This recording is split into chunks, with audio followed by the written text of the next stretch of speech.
Isbatkan dulu nama Allah, baru nafikan la ilaha selainnya, lalu hunjamkan lagi illallah. Jika dalam qalbu sudah isbat, sudah tetap nama Allah, lalu kita baca la ilaha illallah dengan menghunjam, ketemulah kalimah yang di dalam ini dengan kalimah yang di lisan ini. Jika dua kalimah bertemu, terbitlah cahaya. Itulah cahaya nurullah, cahaya nama Allah subhanahu wa ta'ala. Dan kita beruntung ada orang-orang yang mengajarkan zikir di sini, ya. Jadi jangan malu-malu lagi, jangan malas-malas lagi. Seorang sahabat datang kepada Rasulullah SAW. Jadi ternyata sahabat-sahabat ini cerdas. Kalau datang kepada baginda Rasulullah SAW, beliau-beliau itu bertanya jalan paling mudah ke Allah. Kata seorang sahabat Nabi radhiyallahu ta'ala anhu, wahai Rasulullah, syariat Islam sungguh berat bagi saya, banyak sekali. Coba tunjuk, ajar kepadaku wahai Rasulullah, jalan paling pendek, paling mudah. Apa kata Rasulullah SAW? La yazalu lisanuka rataban bidzikril. Hendaklah senantiasa lisanmu basah menyebut nama Allah. Lisan itu terbagi dua. Bahkan beberapa ulama bagi lagi jadi tiga. Ada lisan badan, ada lisan akal, ada lisan qalbu. Lisan badan ini dia untuk mengecap rasa dan untuk berkata-kata. Sedangkan lisan yang akal untuk mempertanyakan sesuatu. Jadi kenapa orang-orang kita kritis? Karena dia punya lisan akal. Dan yang ketiga ada lisanul qalb, lisan qalbu. Lidah dikunci, mata dipejam, tapi di qalbu kok ada yang berbicara. Apakah dia mengatakan Allah, dia mengatakan senang, sedih? Pernahkah kita melihat seseorang lalu kita katakan saya suka, saya senang kepadamu, tapi lisan tidak berlafaz, tidak berkata? Pernah? Atau terlalu sering? Siapakah yang berkalam? Itu lisan qalbu. Itulah aslul lisan, lisan yang paling asal. Apabila hendak berzikir dengan lisan ini, mulailah dengan lisan qalbu. Itulah kenapa Imam Abu Bakar Ash-Shibli, murid Imam Junaid, ketika sakaratul maut, beliau membaca dengan lisan qalbunya, lalu diterjemahkan lisan zahirnya. Allah, Allah, Allah. Kata muridnya, ya sayyidi, qul la ilaha illallah. Kata si murid ni, murid tidak sampai makomnya kepada makom gurunya. Wahai tuan syekh, jangan baca Allah Allah, baca la ilaha illallah. Apa kata Shibli? Wahai muridku, aku sudah tenggelam dalam bahr kalimah la ilaha illallah. Sekarang sudah sampai di ujungnya, yaitu Allah Allah. Muridnya merinding, tidak mampu berkata-kata. Cobalah lihat ayat kursi, Allahu la ilaha illa hu. Allah dulu, baru la ilaha illahu. Isbatkan dulu nama Allah, baru nafikan la ilaha selainnya, lalu hunjamkan lagi illallah. Jika dalam qalbu sudah isbat, sudah tetap nama Allah, lalu kita baca la ilaha illallah dengan menghunjam, ketemulah kalimah yang di dalam ini dengan kalimah yang di lisan ini. Jika dua kalimah bertemu, terbitlah cahaya. Itulah cahaya nurullah, cahaya nama Allah subhanahu wa ta'ala.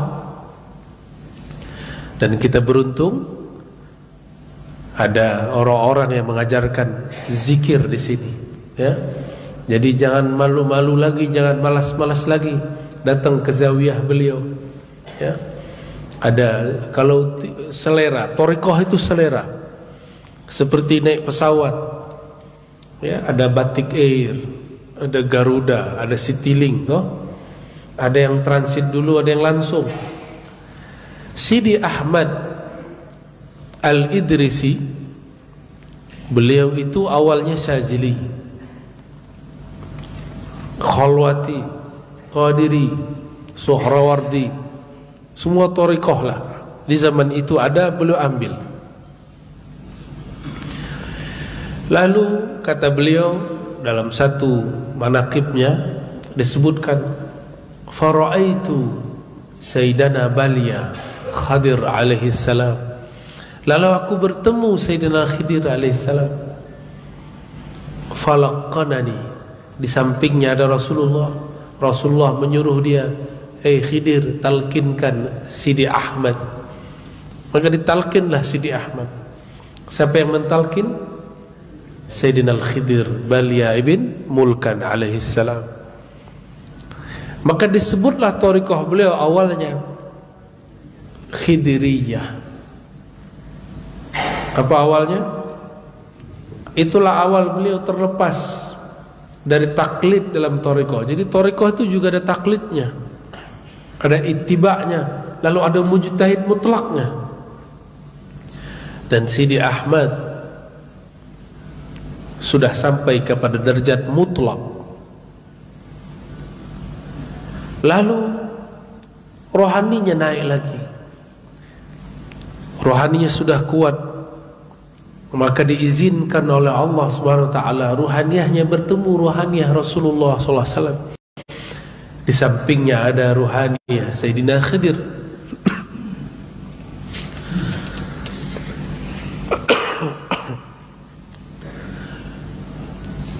Falaqanani Rasulullah sallallahu alaihi wasallam, kata Sidi Ahmad. Lalu Rasulullah langsung mentalkinku.